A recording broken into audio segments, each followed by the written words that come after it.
everybody. Today I want to talk with you about the fall menswear 2021 collections. There were like several ones that were getting online now, and I think they're like super interesting looks, super disappointing looks. You know, I've talked about some of these like Bottega, Louis Vuitton, Dries Van Noten, Yohji Yamamoto, you know, like so many brands that need to be observed and analyzed by us. And I will give you a short recap of my most favorite looks and the ones that I kind of didn't like. And let's start right away. Is this thing on? Ich glaub's nicht. Jetzt gerade wurde Dior Men hochgeladen. So the first design I want to talk about is America-based Thom Browne. I love him and love his designs, and if you also know him, you know that he gets a lot of inspiration from uniforms. You know, it looks like pupils uniforms or from scouts kind of, that we also actually just know from American movies here in Europe. And well, you see that very strong inspiration, and he actually was a scout for like one day. That's what he said in an interview, and he said he loved everything except for hiking and camping and everything, so he just liked the outerwear or the clothing, which is pretty funny. And well, I'm not sure if that is the only reason why he designs like this, because it's kind of, if you look at the former collections, repetitive maybe, because he always uses like the same kind of blazers or skirts, but there's something always very unique about them when he designs them new. We all know his shows, they're huge. I loved his collaboration with Moncler, which was outrageously beautiful, and I think like the best one that has been ever made with Moncler. It's pretty pricey, but that's totally fine. I mean, if we look at the clothes pretty close, we will see that it's, you know, to me it's almost like haute couture, because it takes almost the same amount of time to create these pieces. And if we look also at the color codes, I mean, one of his brand identity colors is of course white, blue, red, which could also be France, but it's obviously America. And even though I'm not a big fan of colors that are associated with countries, you know, like a bit too much YouTube super. Oh, I'm such a Martin Scorsese with this camera, you know. Oh. You know, but you know, my head is... No, it's... I think the problem is if we... No one will see your Celine CK skirt. It's Kate Blanket. But I want more of your skirt and less of your face. Yeah, I know. Or maybe to the left. To the left, to the left.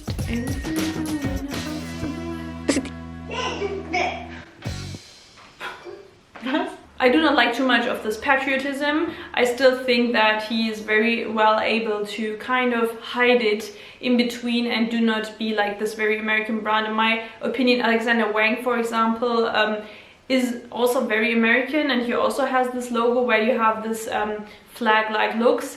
I used to like it as a teenager, and now I kind of look and watch out when I buy something that is like not too much influenced by any country's flag or something, just for me personally. Overall, the looks he created, I have to say that what I loved the most was including this skirt more and more also in menswear. I think it's an item that needs to be a little bit more genderless. We saw that also at Louis Vuitton with Virgil's collection, where he also tried to include the skirt, even if it's worn with something underneath, you know, like a pant, to kind of make it a little bit more male or masculine looking. I think it's super cool, and it's an item that should be maybe also included more and more in menswear. That's what Thom Browne does, and I think he's super successful with that. It looks extremely good. Another item he included here were like capes, which are also very women feature associated items, but he tries to again include these in the menswear. Another thing I loved, also the animal pouches and bags are extremely cool. I remember the one from Loewe, for example, you know, this cat one,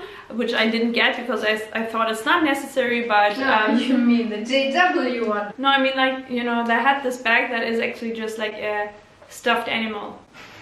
It's a cat, and super sweet. And elephant thing, or they used to have it. It's a cat, but Thom Browne also did this, and I like it a lot. Again, strong school uniform vibes, but like private school uniform vibes, and I extremely love that. Yeah, I still haven't found the right YouTube video for the Turkish coffee, so you still want to get I think you don't even cheap have ones. That's what happens when you're the youngest sibling. I have a PhD on foaming now. You made it in foam? I have a foamer. Oh my goodness. Yeah, this is part of my support for your channel. I'm working for half an hour, you're still talking Thom Browne. Yeah, so the next design I want to talk about is somebody who is very extremely polarizing, I think, and where we have like two big parts in this world who either love him or just hate him. I have to say I cannot really decide because it's definitely not my personal style, but that hasn't anything to do with his. It's Rick Owens. I still have to say that I'm not like extremely engaged, you know, when I see his stuff. I think he definitely works a lot of with this good and bad thing. You know, he usually only has like 2 or 3 colors in his whole collection, like beige, white, black or gray kind of tones. And this is something very typical actually in avant-garde fashion, to use a lot of black. But also his cuts, of course, are far away from being functional, sometimes a lot more functional than we think, because they have like multiple purposes. And I think if we look at the collection here, we see that a lot of models, and this is pretty striking, are already wearing masks. I think it's pretty funny. In some pieces it's like part of the garment, in some pieces it's just attached to it. Owens himself said that he was playing with the emotion of aggression in this collection, and I have to say that I see that pretty often in his collections, that I always find something pretty aggressive about it, because of the cuts, of course, because of the colors, the models that are usually very extraordinary. But you know, as he said, it's like something he really analyzes from his own perspective. He says he is a person who is trying to be less and less aggressive, but he feels like the older he gets, the more, you know, like snappy and cliche elder person like he gets. And that was something he wanted to include in the language and in the cuts he has created in this collection. And we also see like a lot more classical menswear, and that's something you usually do not see at Rick Owens. You know, you do definitely not see like typical ready-to-wear menswear clothing, but he also included this, and he said that he wanted to find this symbiosis, you know, so between classical menswear but also this huge aggression that kind of lies on the men's. So this is why I think theory-wise the collection is pretty interesting. Garments-wise, I have to say, yes, you know, yeah, and we know that Owens clothes are usually like fundamentally extremely playful but also very provocative, and he's like the extremely opposite of conservatism and what we see like cliche like fashion. And well, I think he tried here to create this image, like, you know, like provocation and aggression versus conservatism, with using like typical menswear items that he usually doesn't. So this is kind of a contrast he tried to create, you know. And yeah, overall I have to say I'm not the biggest fan of this collection. I think it's okay. I still think it's very typical Rick Owens, and the only thing that I liked a lot about this one was like the missed functionality you see at the knitwear, for example, with the holes in it, where it seems like, you know, it's definitely on purpose, but it is not used correctly. And this is something that I generally have with Rick Owens, like, how do I wear this exactly? Coming to the next brand, which is Ermenegildo Zegna. I say that since my first video, I think, I don't know whenever, but I have always been a big fan of Ermenegildo, the brand. I think they're able to create extremely extraordinary tailoring pieces, and I mean that's like what the house is most famous for. And what I think, and this is an evolution they made from time to time, is like being not that conservative brand anymore, but evolving and getting also a bit younger and being influenced by actual sceneries we have right now in the world. And well, the latest collection, it just, you know, blew my mind. I want to own every single piece, and we're talking about the menswear here.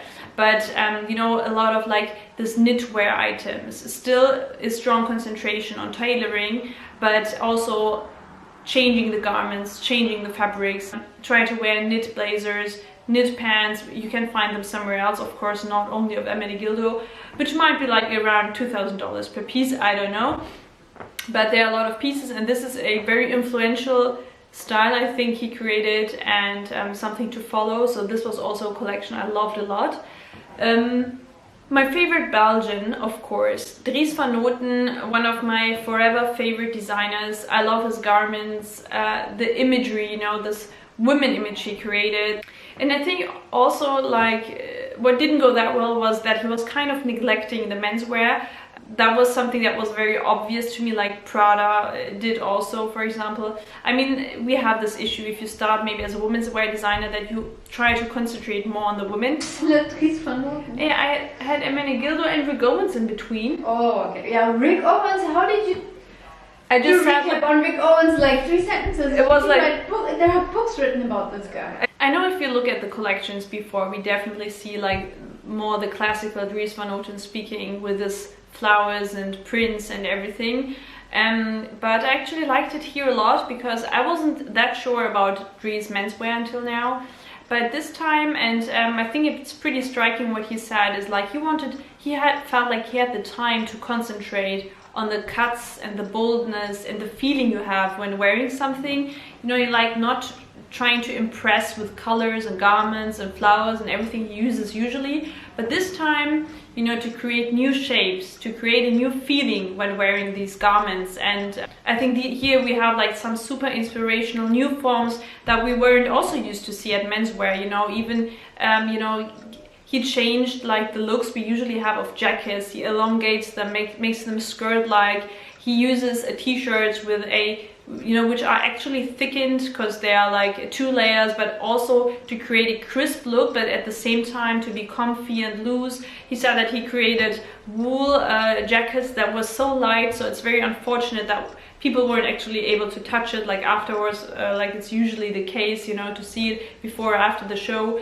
That was so loose that you have the feeling like you're not wearing a jacket. So I think what Dries tried to create here was to create a new form, a new structure for menswear, and concentrate on the core that he didn't maybe do before, because he was more concentrated on the visuals, you know, on the images that we saw, and which are also like an impeccable, important piece in Dries Van Noten designs, because we know he's like the king of embroidery and padding and everything actually.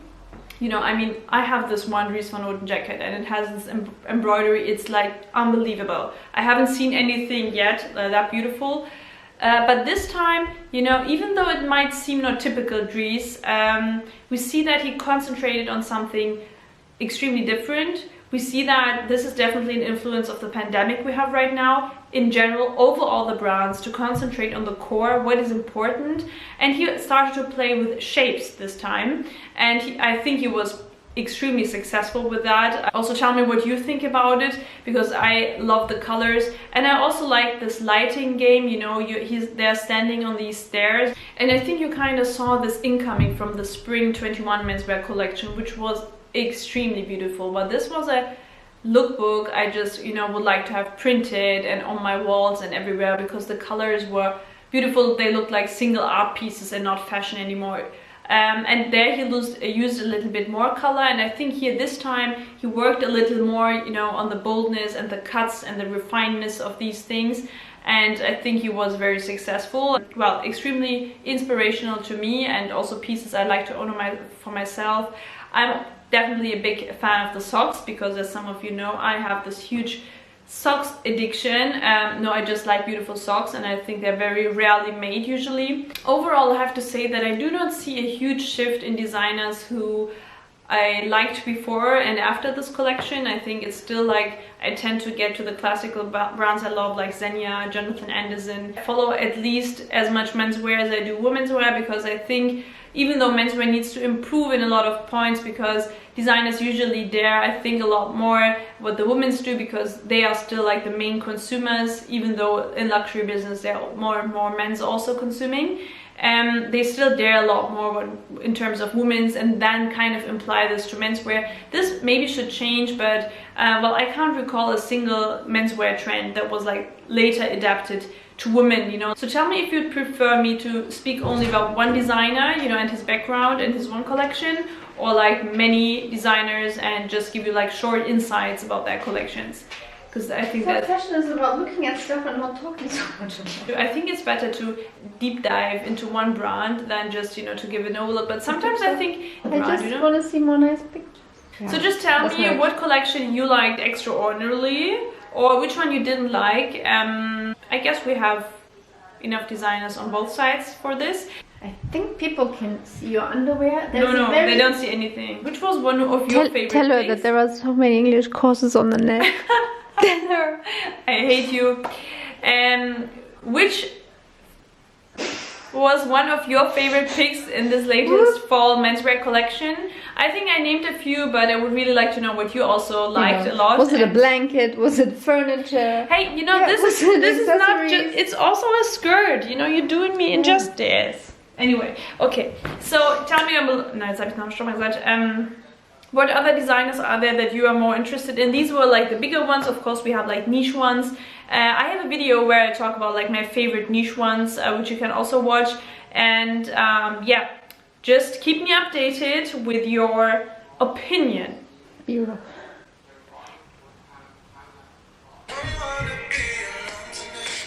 Jetzt nehme ich mal auf.